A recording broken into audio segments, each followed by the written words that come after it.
Hello. Hello. Welcome. So, been feeling kind of all over the place, frankly, for the last few days. And I realized, I looked at my calendar today and I realized I've actually only been home. I was in LA for 10 days and I've actually been home for just over a week. And I was like, oh, and then my luggage didn't arrive for like another half a week. So it makes some sense actually that I feel scattered, that parts of me are still arriving home and some of them physical, right? Like my luggage was lost and all these pieces. So there were definitely parts of me that didn't really want to do a live today. And also I felt fairly scattered about like, what was the topic today? Like, maybe it's this, maybe it's this. And I've been engaged in some conversations about, Michelle Wolf, and I got pulled into Facebook around this. And I had another conversation with a woman who I don't know particularly, but on Facebook, I think I like her, and where we have a disagreement about something. And so I have all this stuff kind of going on in my mind. Hey, hi Sam, hi Mark, hi many of you that I see joining. If anybody can't hear me, just wave wildly or comment, make sure that you can hear me. So I thought about just getting on and like ranting about everything in my head, which maybe one of these days I'll do. But I didn't quite have it in me to do that today because I felt so kind of scattered about all my thoughts. And they're all really, they're just like rants running around in my head.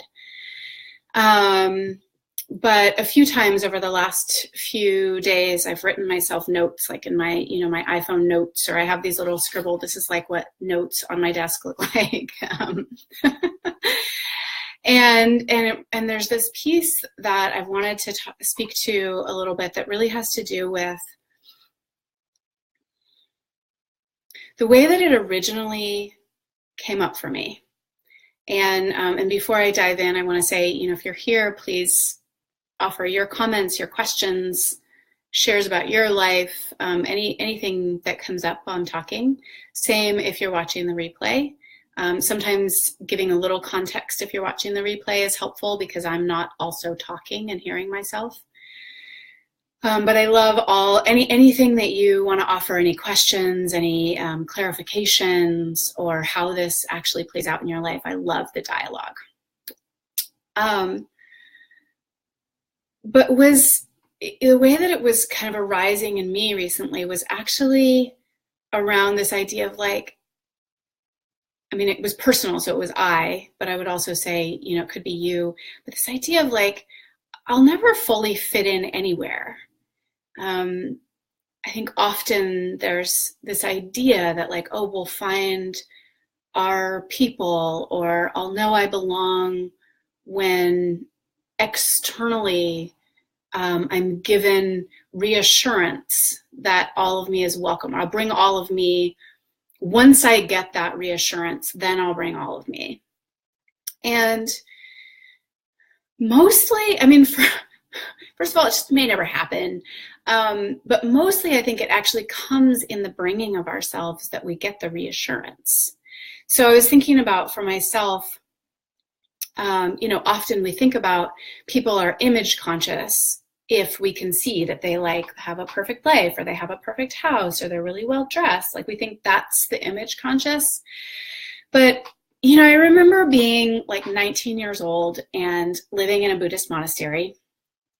And I realized at some point, I was like, oh, no, we have like an image here too. But what the image here looks like is, kind of ratty jeans and like funky shirts, and you should be getting some of your clothes from, it's what we call it Goodwill. I don't know, somebody named it at some point. It's basically the free box. Like you should be getting your clothes from the free box. But people had like these super expensive robes, but they could justify them because it was really cold in the winter, like meditation robes. So, but there was still a, what's the word I want to use? There was still like an aesthetic. Mark, I love that's why you wear your Sufi garb. It's all about the accessories.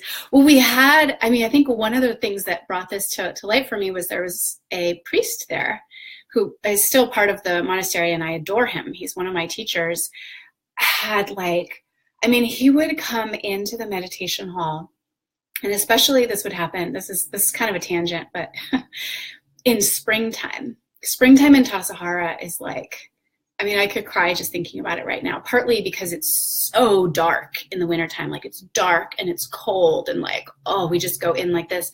So when springtime comes, we're like, oh my God, you know, and there was this almond tree that would blossom behind the meditation hall, and we would open the meditation hall doors. And then Reb would come sweeping in after doing, you know, the one-on-one meetings with students. So he'd be out of the meditation hall. He'd come sweeping in like for lunchtime, and he would have these exquisite robes. And he had these beautiful teaching staffs that had like crystals hanging from them. And it was just like, oh my God, you know, you get kind of swept away by beauty. And I thought that's so actually wonderful. But whereas, you know, I think about even some of the things I hear from some of my friends living in the Bay Area as parents, and like kind of the appearances that they have that they think they need to keep up around the kinds of parents, and like what kind of, you know, how their children need to be dressed, or a nice enough car, or these things. And that's the easy place to look at the image consciousness. But frankly, when I was living at Tassajara, like it would, I don't know if it would have been looked down upon, but it felt like I would have felt uncomfortable to wear really nice clothes, or, you know, jeans that cost $230. Like that would have been really pushing the norm. So wherever, it's like there's norms everywhere. It doesn't really matter what they are. They're not even bad. Like I don't even think having norms is bad. It's just useful to be aware of them. You know, so like the town I live in now has a really Waldorf education aesthetic. That's kind of like, you know, so again, it has this like shabby chic thing going on. It's like all the toys can be wooden, but they cost like $30 for a little, you know, wooden animal, but like it's in a certain aesthetic or so. So like it can get played. It doesn't matter how it's getting played. It's just recognizing that's like a thing that humans do. And then how easy it is. So the other thing that humans do is think that we have to fit in to that. And I think there's probably, you know, tribal and biological pieces to this that have to do with not being cast out of the tribe. And I think that it's not that that part doesn't exist in us anymore, but I also think that we can move beyond it. So we're at a transcend and include moment in human history. There've probably been many of them. I'm not saying it's the only one or the first one, but we're definitely at one now, where we have the capacity to look at our sort of biological and historical and like all these things and honor that we have those impulses.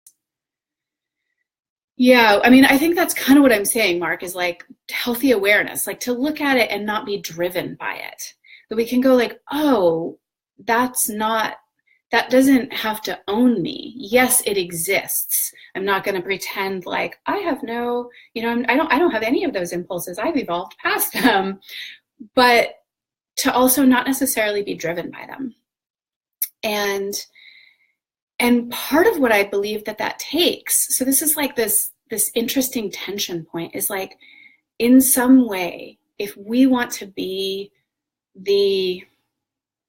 my friend Simon would call it like culture creator or system architect. Like if we want to be the ones to architect, then we have to go first.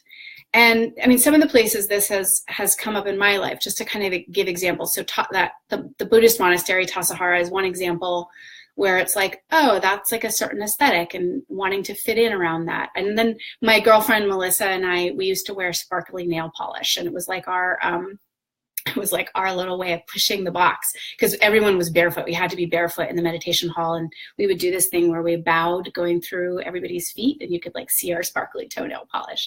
And I used to have these sparkly bracelets, and it was like, it stood out. But the willingness, like I am that kind of, like there is a part of me that has a certain aesthetic quality, and there's a part of me that loves to, you know, be able to just dress down and wear funky clothes and not have to get dressed up.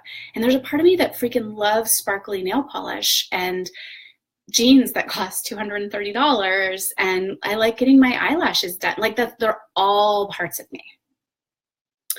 And so I think about like there, you know, there's been this pull a little bit, like there was sort of this idea of like the perfect soccer mom, and then in the last maybe 10 years there's been a little bit of this pull to pulling back the curtain around that and being like, hey, we're all just like figuring it out, and none of us actually is the perfect soccer mom, and my house is a mess too, and I, you know, blah blah blah. Like, and I think that that's progress, right? It's progress.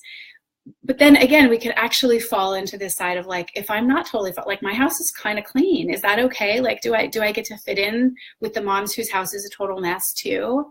Or it becomes almost dogma to say like, you know, leave the dishes and let the house be a mess. That doesn't matter. It's this other thing that matters, you know, or sort of, and I'm like, actually, I can't function when my house is a mess, because, you know, Mark here understands, like I do the 1 in the Enneagram, and that is literally, I have to take a shower every day, and my house has to be a little bit clean, or like everything just falls apart internally, not even like where I'm trying to keep it together for other people. That's like actually how I function. So, you know, so like, am I too put together for the hippie moms group, but am I too hippie for the put together moms group? You know, for a long time, I thought like I was too masculine, like I wasn't a good enough woman, and I didn't fit in with the women around me. Like we had the women's groups would all get together, and everyone had like flowing clothes, and someone would say something and all the women would go like, oh, you know, like, oh, I really feel that. And I was like, I don't fit in. You know, I like having these pointed conversations, and I only want to wear pants, and like, is that okay? And then there's a part of me that's like too feminine for I'm just like, it's all, so I'm kind of sharing this from like the personal framework and hoping that there's this access point to where is this in the global piece.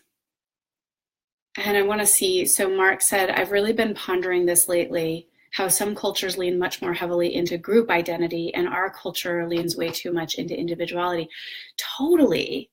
And I get, like, that's not an argument. I mean, it's interesting, it's sort of like, and where there's, and then, I mean, what I would say in our individuality is also, though, this piece of like having to be individual. Like there's like groupthink in that too. And then really looking at like the spectrum of that, you know, because there's definite downsides to certain, I felt it, you know, I'm not criticizing Japan or Japanese culture here, and I don't know enough to, you know, give like a really well thought out critique. So take this with a grain of salt and as a personal experience. But when I was in Japan, about like a really long time ago now. I mean, I think I was in Japan almost 20 years ago, which just seems crazy to me, maybe 15. And I really had this sense like no one would tell me if I was out of step, because there was so much there in the culture of like of not rocking the boat, like, and all I wanted to know is like, I just wanted to do it, not even to fit in, but I wanted to be culturally sensitive, but I kind of like couldn't even be culturally sensitive because no one would tell me if I was doing something wrong, because there's so much around that, like easing the thing. And I think what you're saying, Carolyn, is true, tall poppy syndrome, like if you get too tall, then you get cut down. But this is actually so I said this in a group that I love that came up. because actually that particular analogy, and for those of you who don't know, it's this, I think it's in somewhere in Europe, they talk about this a lot. Like they'll actually say, don't get too tall, like don't be too tall of a poppy. And the idea is like the tall ones get cut down. Like if all the grass or all the flowers are cut to a certain level, if you get taller than everybody or like too bright or too, then you'll get cut down. And it's like very commonly used to actually keep people kind of like in a norm and in their place. And I'd never really heard it before, but and so again, this kind of goes back to like, great, so let's understand that that exists in us. And can we like, what I think we actually have the capacity to do is if we all get taller, everything gets taller. And so the willingness to show up in a group and be like, hey, I'm this too. Like, I want to go funky camping, and I want to like, go fancy wine tasting, and I want to like actually have all of this in me, and let that be the norm. Like, I don't have to be all fucked up and barely holding it together to fit in with the all fucked up, barely holding it together moms club. And I don't have to be like all put together and perfectly coiffed and washed, be wearing deodorant to fit in with the perfectly coiffed and washed moms club. I don't have to be, totally in the simplicity thing to fit in with the spiritual crowd. I don't have to be like that. We can actually have all of it. And then it's kind of like we all the poppies grow, so literally no one's too tall. Or we're just all like, I don't know, maybe it's more about all the different colors. So I don't know if I fully follow this, Carolyn. I think the thing is we're outside the culture in even wanting to be told we fit or don't fit in a lot of the places. I'm just not fully following like that piece. But this is actually where I believe it comes down to self-trust. And again, like where I actually think we're at as humans right now, especially frankly, if you have the capacity to watch this live or replay, or like we have the resources, we have the awareness. What actually might be threatened is relatively minor. And so like my invitation, kind of my encouragement, almost my challenge, as it were, is to say, let's be the ones who go first. And that requires self-trust. It requires not saying like, well, I'll never get a date if I don't shave my legs, which kind of blames other people, rather than saying like, I like shaving my, I can't believe I'm going to share this. This happens on my Facebook lives all the time, where I share some weird intimate detail of my life. But I was out camping with this group, and we got into sort of a debate around like feminism, and somehow it turned into like feminism and waxing. And I was like, but I like getting my Brazilian wax. Like that's actually, I just like it. It's how I like, I don't know, it like, aren't I allowed to be that and a feminist and be included in, like, don't I get to choose that too? Is it okay if I like to dress up sexy for my boyfriend because that's what he likes, and still be a feminist and say, you don't have to do that if you don't want to, but is it okay that I want to? And to not, basically not blame other people for not showing up fully as ourselves. So that can look like, oh, I'm afraid to share this part of me because I might be rejected. And, one place of self-responsibility could be, it's more important to me to be accepted than to share this part of me. And so I choose this. Another part is really being willing to be like, I don't even know if they're going to reject me until I share it. I can make that up about them.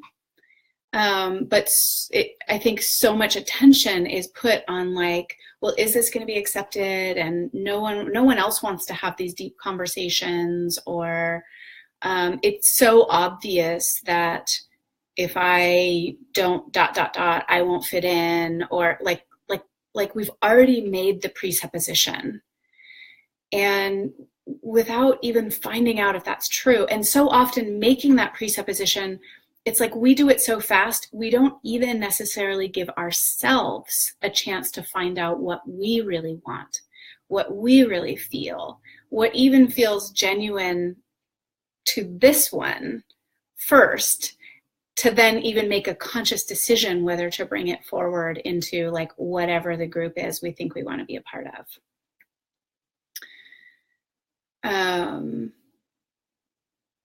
So I'm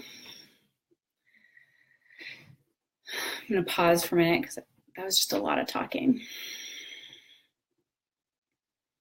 I was thinking about it, just again to make this really personal, but I got totally caught up in Facebook this morning, and I didn't end up having time to shower.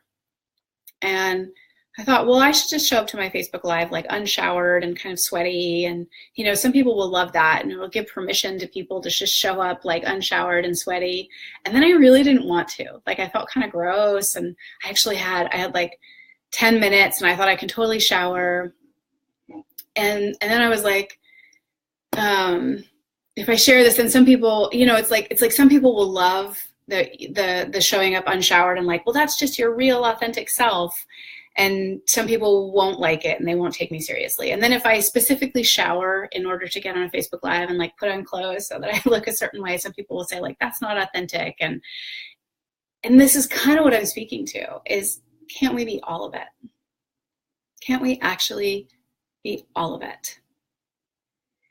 And that it takes us being all of it first, rather than like any putting it outside of myself, to make the decision about how I'm going to show up, who I'm going to be, who's going to accept me, who's not. Some of that has to do with being willing to ruffle feathers. But again, sometimes I think that becomes this pokey thing, like, well, you know, like, fuck you if you don't accept me, or something like, I'm going to be me anyway. I'm willing to ruffle feathers. And it's just like a new identity, which is fine. But I think there's actually a deeper truth in finding that place that is like, what do I want? And there's a whole other piece I can do on, and I've talked about it a little bit, but the tension point between, you know, what we call authenticity and what we call habit. So even finding like, well, what is that truth? Sometimes that's just habit talking. But any place, I assert that any place we start to imagine how someone else is going to respond, and then it's not that I think that it's bad to make decisions, bad or wrong, or even inauthentic necessarily to make decisions based on like what we think the impact will be. But any place that we actually make that about the other person is where we lose this self-trust piece. Because if I say, I think it's going to be like this for you, but I make a really conscious decision, like I'm unwilling to discover the consequences of showing up this way, that's on me. Totally fine choice. But if I'm like, well, you know, you'll probably judge me and then you won't listen to me again if I show up, you know, unshowered, that's me subtly like blaming you and saying I have to make that choice. So that's where the self-trust piece really comes in. So I want to open this up and really invite, like, how do you see this play out in your own life? Where have you either, you know, noticed that you do things in order to kind of fit in, or even places you're like, oh, I didn't even realize I was kind of blaming them. Where have you been maybe more bold, or like Carolyn was saying, like tall poppy syndrome, right? Gotten a little too big for your britches and either found out like, oh, everybody still loves me, or actually had people kind of shame you for it. any place that I haven't been clear in my speaking. I love like any questions or comments any of you have. And I'll stay on for about another 5 minutes. So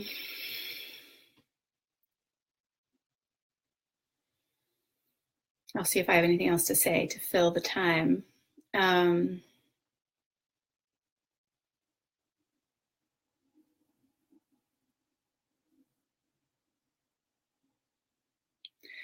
I will add here in this last little bit of time,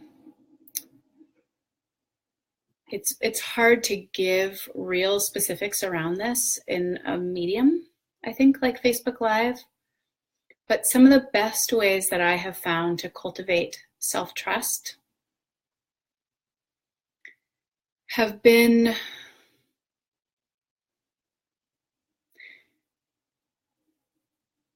largely been taking the time, like actually making space to check. So I hear a lot of people want to be able to follow their self-trust. But then like what I hear a lot of people say is often like, but I don't even know what's really me. And when I poke, what I find out a lot is that mostly people haven't really created time and space to listen. So I believe that self-trust is cultivated. And the more we genuinely ask ourselves, like, what is true for you? Like, hey, self, I'm looking down because that's where I experience it. Again, not that like the thoughts in the brain in your head are unimportant, but there's like a whole more part of you down here. Hey, self, what do you really want to wear today? Like, hey, self, what do you really believe about this? Hey, self, what do you want in this relationship?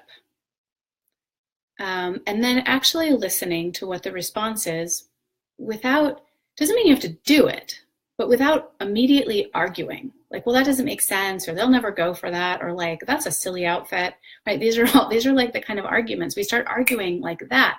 And then that part of us, the part that actually would genuinely offer, it's like, why would I share? Why would I share with you when all you do is argue with me and tell me my ideas are silly? So it's I know that's not easy, but I do believe it's actually simple. Is the time and the space, like actually asking the question, like, hey self, like, what do you want? What do you think? What do you like? Does this feel good? Do you want something different? Like, actually, what do you want to eat? What do you want to wear? What do you think about this topic? What do you believe about this topic? I don't mean this one that I'm talking about, but anything. And then disassociating that from that you have to do anything about it. So, there might be topics that it's like, ooh, I believe this, and then it seems quite different from what everyone else is saying around me. You get to choose whether you say anything or not. You don't have to actually engage every conversation that's presented. You don't have to, you don't necessarily have to always follow it, but it's worth taking the time to ask and to listen and to get curious. And then I would also encourage, this is kind of the second layer around this self-trust piece, and it involves other people, but is to be willing. It's kind of curious and it's kind of awareness, but it's being willing to be aware of assumptions that you're making about how other people will respond. Now, sometimes those assumptions are built on past data. So I'm not saying that your assumptions are always wrong. I'm just saying you don't always know. So there might be someone that you've engaged with over time and you're like, every time I've done this, they've responded this way. That might be fair data to say, like, I think if I react this way or respond this way or share in this way, they'll have this response. Then it becomes a choice. how do I want to engage with that person based on past data? But a lot of times it's preemptive fear. Like, I don't want to even find out. I'm afraid of the response I'll get, and it's too scary to even do what it would take to find out. And again, I think that's okay, but I also believe that it's important to take responsibility for that.